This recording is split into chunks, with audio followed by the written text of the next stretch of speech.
All right, well, good evening, everyone.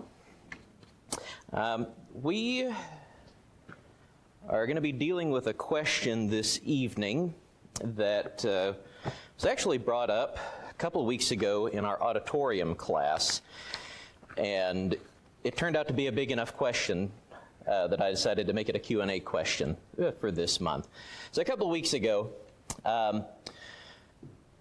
as we were studying in the book of Matthew, somebody asked whether we know what happened to the priests in the immediate wake of the destruction of the temple.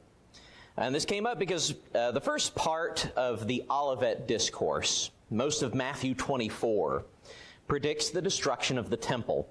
And in the context of Matthew, especially towards the end of Matthew 23, Jesus lays out that this destruction is going to be punishment for all of the righteous blood shed from Abel to Zechariah. That basically Israel's time is coming to a close, and this is going to be a form of final judgment on the nation. And the central event of that is that the temple is going to be destroyed.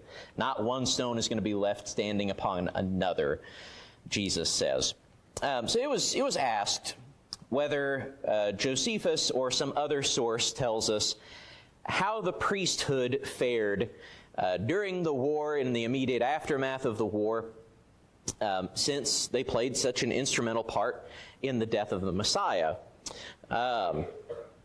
And we have to ask it this way because one of the key differences between the New Testament and the Old Testament is that the Old Testament kind of gives us the broad scope, not only of God's prophecies, His warnings of judgment, but we also see the judgment itself. So, for example, we get the warnings in the law of Moses and through the prophets that, hey, if Israel behaves these certain ways and doesn't obey the law, then the land is going to vomit them out. God is going to allow them to fall into the hands of their enemies. They're going to be punished. And we see that punishment happen in the Old Testament. We get to see the invasion of the Babylonians, Nebuchadnezzar taking Jerusalem, destroying the temple, carting everyone off to Babylon. And it's recorded in the Scriptures for us. So we get the threat and the fulfillment of that threat in the Old Testament. In the New Testament, we only get that prophecy of judgment in Matthew 24. Nowhere in the New Testament does it actually record the event itself, like as it's happening, of the Romans coming down into Judea and besieging Jerusalem and taking the city and then taking the temple and in the process destroying the temple. It is just something that Jesus says is going to happen. And then from then on out, the New Testament's not really interested so much in that because it's interested in the church. We are the recipients of God's new covenant blessings through Jesus. And so the nation of Israel is not really any longer a factor in that. So the New Testament doesn't really answer this for us. And someone was wondering about this. So tonight we're going to be talking a little bit about a class of people called the Kohanim. That's plural, the priests, singular Kohen. In fact, if you ever... Cohen with a C and without an A, like C-O-E-N, is a pretty common Jewish last name. If you ever see that, it's basically just a word for priest. It doesn't necessarily mean that person was a priest. That's where that name comes from. We're wondering, well, do we know what happened to them as a result of the First Jewish-Roman War? Of course, we're talking about a period running from AD 66 to AD 73, when Vespasian enters into Galilee from the north and finally takes the city, destroys the temple, And then we typically conclude the war with the Battle of Masada in AD 73. Excuse me. I want us to begin by getting a picture of how the priesthood functioned in the first century, what the New Testament does tell us about this question. Go to Luke chapter 1.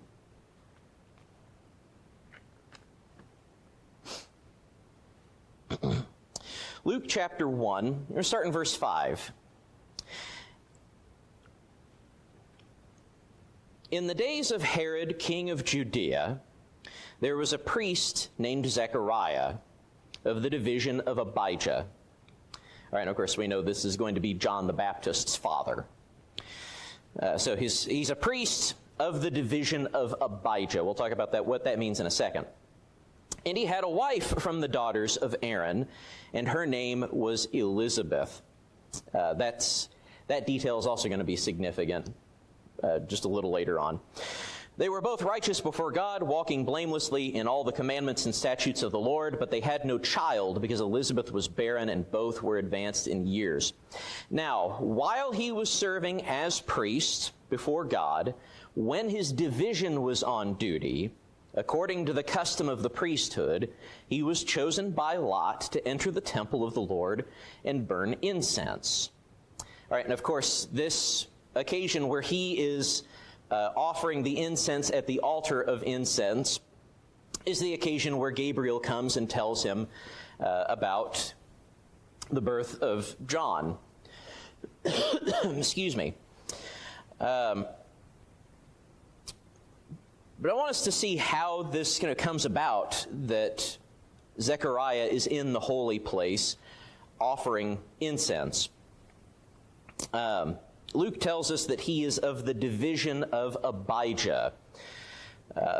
What that refers to is that during the time of David, in 1 Chronicles 24, David and Zadok, the high priest, came up with a system for splitting up the duties of the priesthood. Because even by their time, there were a lot of priests. Because what does it take to be a priest under the law of Moses? It's narrower than that. Aaron. You have to be descended from Aaron. There are a lot of Levites who aren't priests. All priests are Levites. But it's only the sons of Aaron who are able to enter into the holy place, able to stand before the altar of a burnt offering, the altar of incense, excuse me, to perform all of those duties, things that we see Zechariah performing. The Levites do other things in taking care of the tabernacle and taking care of the temple later. By the time that David and Zadok are established, there are enough priests that they need to kind of figure out an order in which for the priests to serve. And they end up, and I'll flip over to this for just a second. We might, if we have time, talk about what happens to the high priesthood over the course of some of these events. That's kind of a separate question, and it's more just illustrative of kind of what's going wrong with Israel overall over the course of history. But remember, Aaron has 4 sons, and the first 2 end up extra crispy. Nadab would have been the high priest after Aaron. I don't know if that's in the way. But obviously he and Abihu, they're actually engaged in the same thing that Zechariah is doing in Luke chapter 1, except they're doing it wrong at a time when they're not supposed to, and they get consumed by the fire for it, which is why there is some care built around this whole process by the time that Zechariah is serving as a priest. But Aaron has 2 sons left, Eleazar and Ithamar. And between the 2 of them, they produce enough descendants. 1 Chronicles 24 tells us that there are 16 divisions or 16 courses of priests who descend from Eleazar, and 8 who descend from Ithamar. The only thing, and I don't know, well, you can't exactly be too frustrated with God now, can you? But I don't know why he does this, but he doesn't record down which divisions of priests belong to which sons. So we don't know whether Zechariah is descended from Eleazar or from Ithamar, because 1 Chronicles 24 records for us the order in which the divisions serve, which David and Zadok determined by casting lots. Once they do that, that order is kind of set in stone, as it were. And we get the names of all the 24 divisions, but we don't know which divisions belong to which brother. We just know that 16 of them, 2/3 of them, are Eleazar, 8 of them, 1/3 of them, are from Ithamar. One of those divisions is the division of Abijah. That's what Zechariah belongs to. But again, there are, just by the time of David, there are a lot of priests, enough so that they can split them up into 24 groups who take it in turns to serve at the duties of the priests. We see by Zechariah's day, by the end of the Second Temple period, leading into the 1st century, that there are enough priests just within Zechariah's division that he is selected for duty by lot. All right, so it's Abijah's turn to serve, but that doesn't necessarily mean that all of the priests of Abijah are going to serve.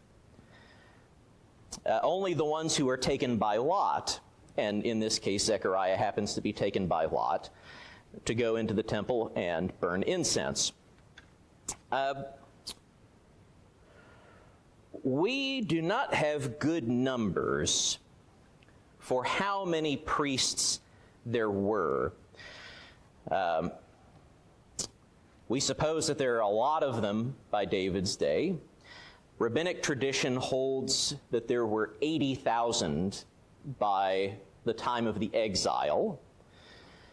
We don't know how many would have died during the exile.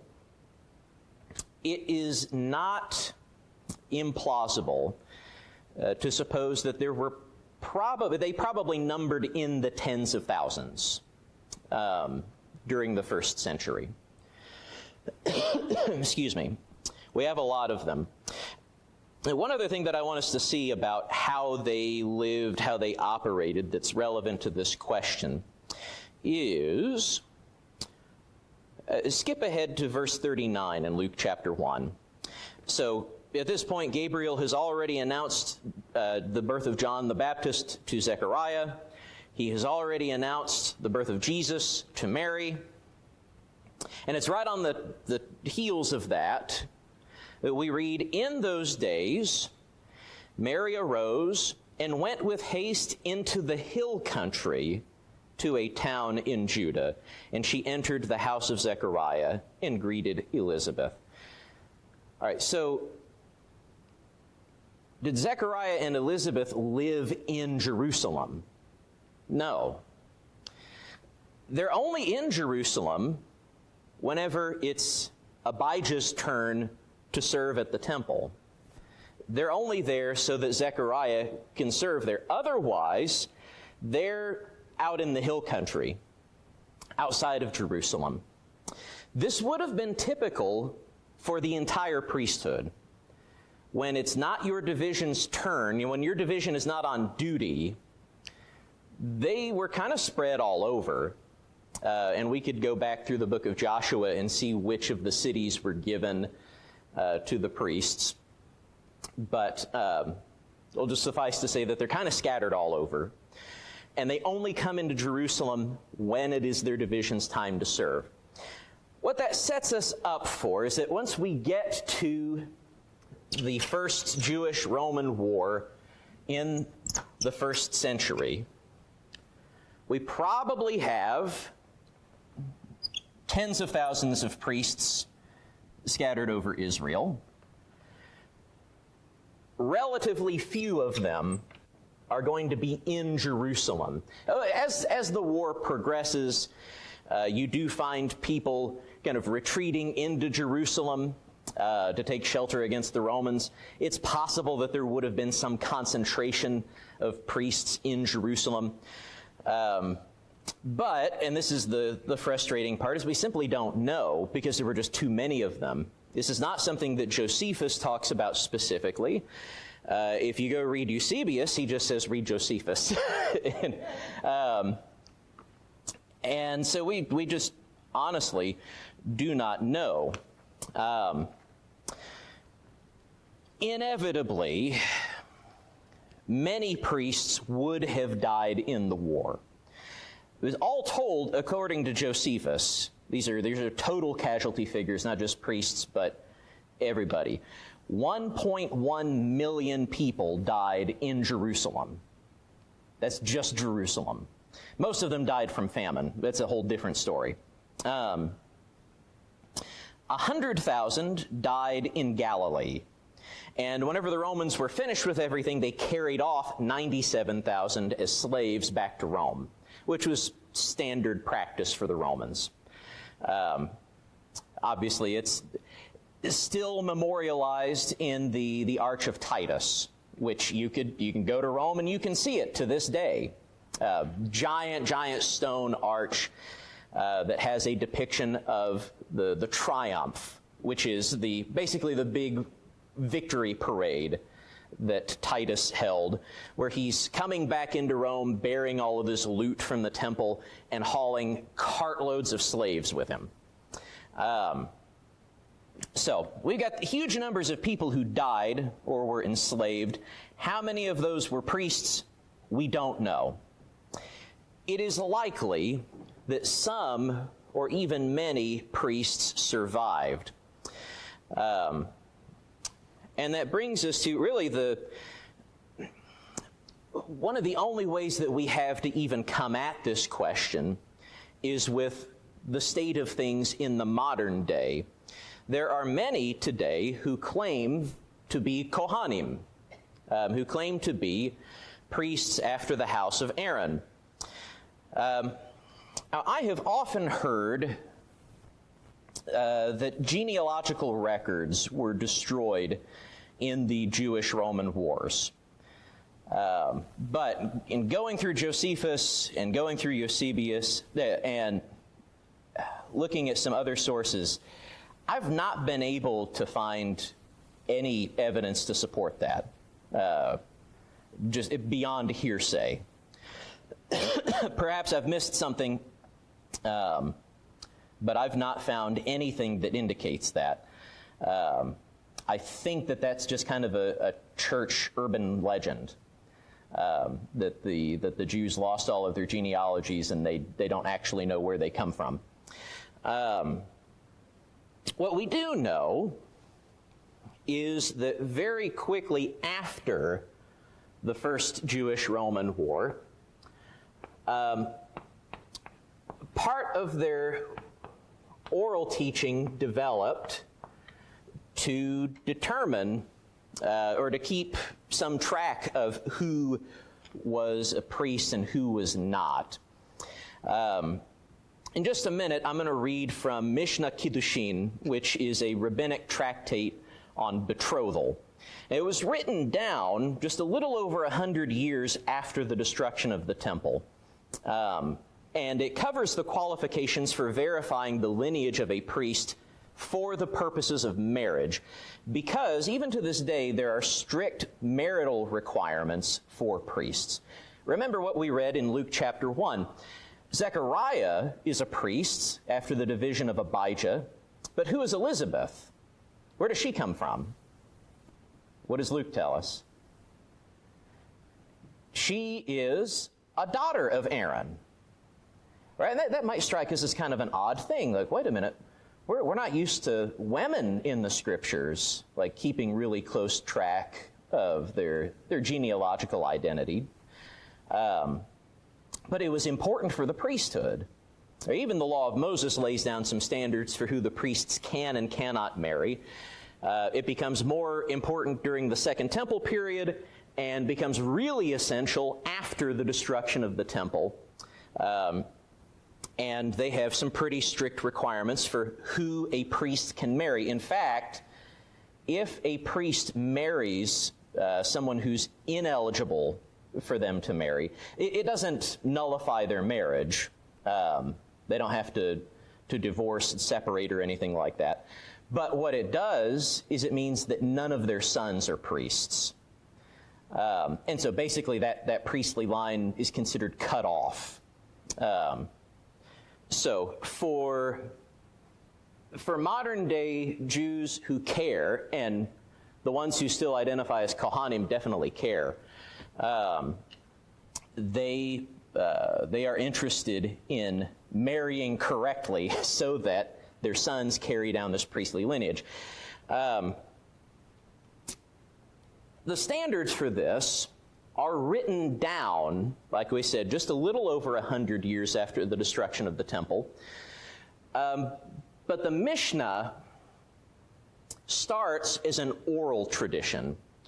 In fact, it has its roots in the Pharisee movement. And we'll talk about that a little more in just a minute. But recall, for example, in the Gospels, the hand-washing controversy.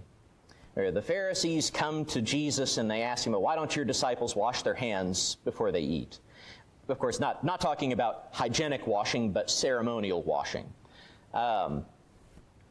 And there's this, the accusation is that Jesus is not honoring the traditions of the fathers. It's not that there's a specific place in the law that requires this hand washing. It's that the teaching about the law requires this hand washing. And that is a very early, we might say prototypical form of Mishnah, what we would call oral Torah. It's what the Pharisees, the teachers, it was their interpretation of the law and their application of the law that turned into a formal, codified set of rules. That's ultimately that kind of thing is ultimately what leads to the Mishnah. And this particular Mishnah begins to be developed immediately after the destruction of the temple, and like we say, is written down just a little over 100 years after the destruction of the temple. Here's what Mishnah Kiddushin says about priesthood. With regard to these investigations, meaning figuring out whether a person is a priest, is a Levite, is this, that, or the other thing. With regard to these investigations, one need not investigate from the altar and above. And here's what they mean by that. If his ancestors included a priest who served at the altar, one checks no further, as the court would have investigated his lineage before allowing him to participate in the temple service. In other words, if you're trying to figure out if somebody is a priest or not, what do you actually have to figure out? Were any of his ancestors a priest? And if you can trace a lineage back to a priest who served at the altar, well, that's all the evidence you need. You don't need to know what division they came from. You don't need to know whether they came from Eleazar or from Ithamar. If they served at the altar, then somebody would have already investigated them and allowed them to serve at the altar. And if you are their descendant, you are a priest. Excuse me. Now, it's certainly not foolproof, but it's also not nothing. Again, if you think about the time frame of this, when this would have been developing orally in the early 2nd century, the question is basically, okay, the temple is gone, they're kind of scattered out. Maybe they're living in Rome, maybe they're living in Alexandria, maybe they're living in Babylon. But the question is, did Grandpa serve in the temple? That's a question that they can answer within living memory. Well, yeah, your grandpa served at the temple. So we might not have detailed genealogical records, but they did have a means for trying to identify whether a person was a Kohen or not. Again, definitely not foolproof. There are there are almost certainly people out there who identify as Kohen who are not descended from Aaron. But again, this kind of thing is not nothing. And as far as I know, this is still basically the way things are determined. Now, close to 2,000 years on. Now, here's the thing. Regardless of whether or not we believe the descendants of Aaron still exist today, and whether they know who they are or not, what we can know is that the office of the priest, as we knew it, more or less came to an end with the destruction of the temple. Since then, the priests have basically been off duty, as it were, for nearly 2,000 years. You see the example of Zechariah. When his division's not on duty, they just kind of live out in Israel.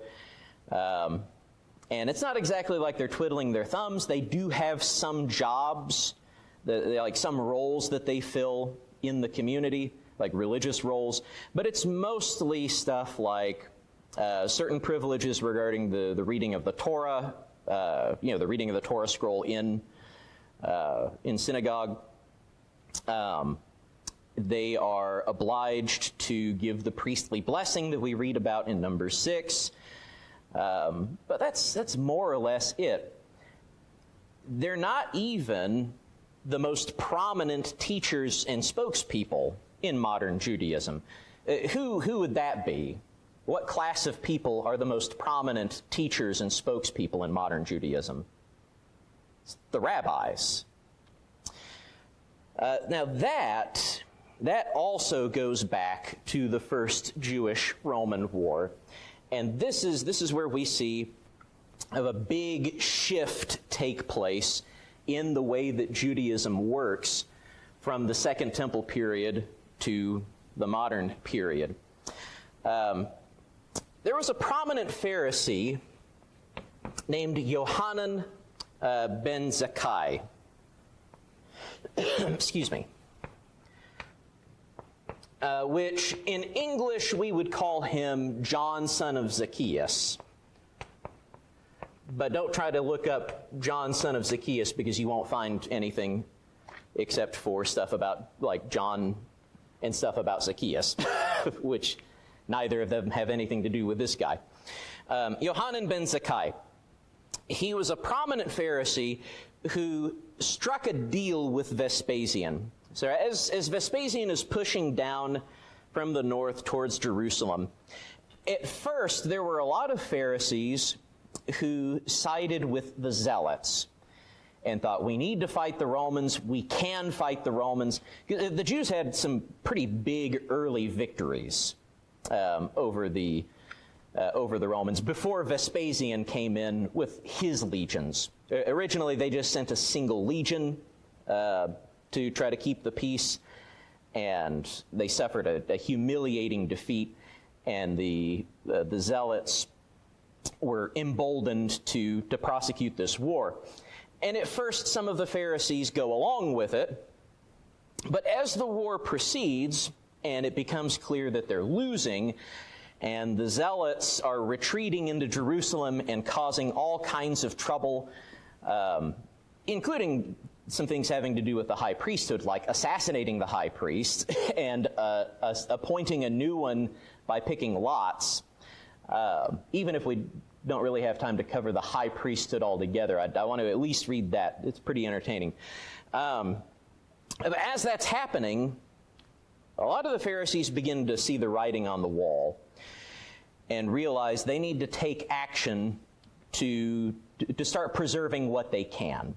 And Yohanan ben Zakkai was foremost among them. He struck a deal with Vespasian to spare the town of Yavne, which appears on this map spelled Jabneh, Jabna. We also refer to this as Jamnia, and that's all just the difference between Hebrew, Greek, and Latin. But basically, Yohanan makes this deal and says, give me Yavna and give me the sages, and you will never hear from us again. We will never bother you. And Vespasian does that. In fact, there are a lot of points over the course of this war where Vespasian goes out of his way to try to end the war. The only reason why things end up as badly as they do is because of the zealots. But anyway, it's this Yohanan who establishes this community of sages in Yavne. And this is the seed that grew into the rabbinic movement as we've known it throughout history and today. It was also Yohanan ben Zakkai who reestablished the Sanhedrin in Yavne after the destruction of the temple. So things have all shifted from Jerusalem to Yavne. And he convinced the Sanhedrin to replace the animal sacrifices with prayer. Of course, part of that's a practical consideration. The temple is destroyed. The priests can't offer sacrifices anymore because there's no place for them to do it. But Yohanan was the one who convinced the Sanhedrin that actually that's okay. We don't need to be worried about offering animal sacrifices anymore because the prophet Hosea says, I desire mercy and not sacrifice. And so on account of that, the focus in Jewish worship since then has been on scripture reading and prayer, which is why we still have Kohanim today, but nobody is really in any great shakes to restore things to how they were and go back to the system of animal sacrifice, because the rabbinic tradition has completely replaced that. So it's at least indirectly because of Yohanan that the priesthood has been reduced in the way that it has in subsequent Judaism. Any questions or comments about that? So that's kind of a longish way to get around to the answer of saying, no, we don't know what happened to the priests as a class. We suspect that a lot of them survived. There are many people who claim to be descendants of them. We have good reason to think that's likely. It's not implausible that a lot of these guys are actually descended from Aaron, but that in the scheme of things, it doesn't particularly matter.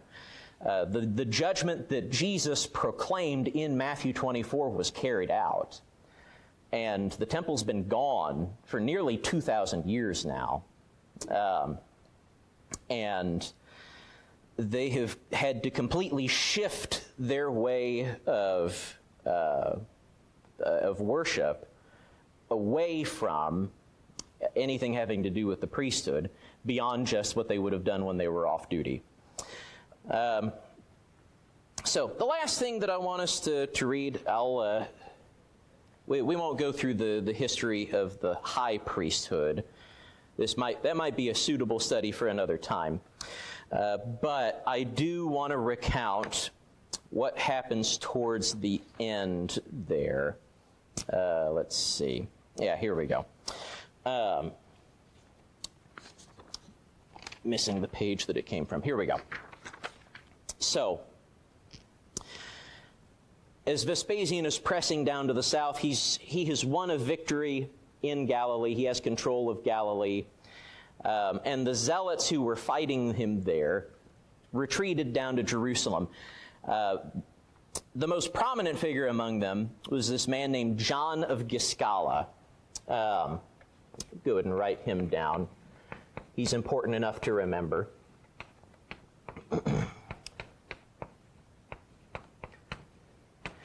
He escaped Vespasian because he was defeated late on a Friday. and he pleaded with Vespasian not to take the city he was defending because it was the Sabbath. So don't enter the city. Everybody among the Jews is going to be resting. Nobody's going to be able to fight. No one's going to be able to do anything. It's going to be a slaughter. Give us a day, and then you can come do what you want to us. And Vespasian, again, wanting to end the war and be as gentle as he can with the region for the sake of the empire, agrees. And then John of Giscala promptly escapes overnight, uses that as an excuse to vamoose. They go down into Jerusalem. They end up taking the temple as their own personal fortress. So even before Titus gets down there and destroys the temple, the Zealots have already defiled it. They've gone in. They're later going to kill the real high priest. But before they do that, they depose him and cast lots to replace him. And listen to what Josephus says about this. The lot falls on this man who goes down in history as the last high priest of Israel, Phaneas ben Samuel. So Phaneas, the son of Samuel. So listen to what Josephus says about this guy. He is of the house of Aaron, at least, but he was a man not only unworthy of the high priesthood, but that did not well know what the high priesthood was. Such a mere rustic was he. Yet did they hail this man without his own consent out of the country, because Phaneas, like any other off-duty priest, is just living out in the country. The Zealots go and take this guy from his home, drag him to Jerusalem, and tell him that he's high priest. He says, "What's that?" Let's see. They also put upon him the sacred garments, and upon every occasion instructed him what he was to do. This horrid piece of wickedness was sport and pastime with them, but occasioned the other priests, who at a distance saw their law made a jest of, to shed tears and sorely to lament the dissolution of such a sacred dignity.